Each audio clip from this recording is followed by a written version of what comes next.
भइली अइनी ससुरार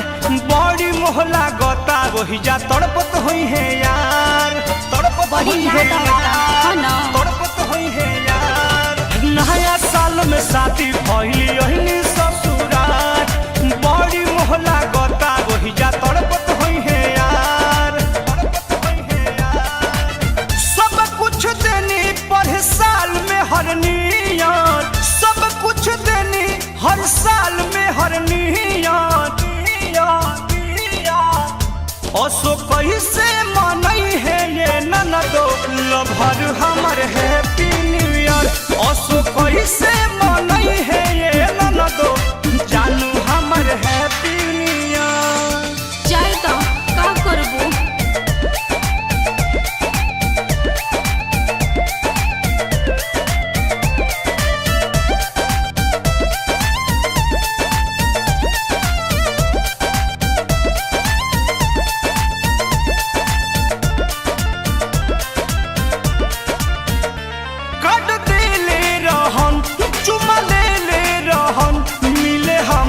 से आइली अकेले रहम आगे दादा आगे का भइलो आगे का भइल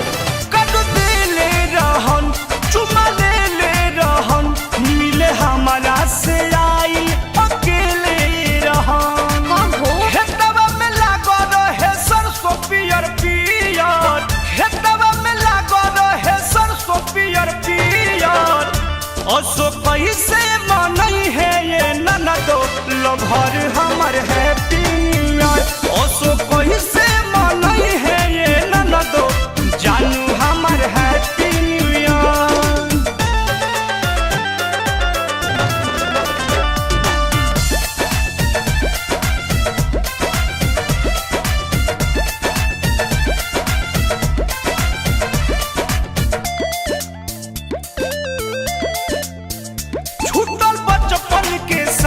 खाना होई है ना खात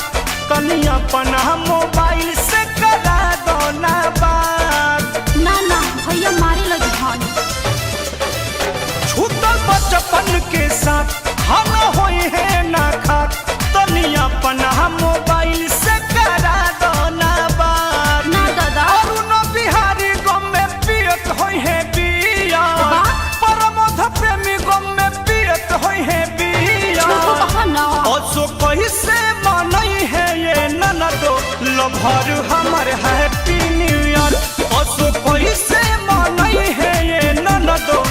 अपू हमर हैप्पी न्यू ईयर। नया साल में शादी भइली अइनी ससुरार बड़ी मोहला गता वही जा तड़पत होई है यार तड़पत होई है यार। सब कुछ देनी पर साल में हर नियत सब कुछ देनी हर साल में हर नियत असो कैसे मनई है ये ननदो लभर हमर हैप्पी न्यू ईयर असो कैसे मनई है ये ननदो जानू हमर हैप्पी न्यू ईयर। इतना मन बात एजे बुला लो।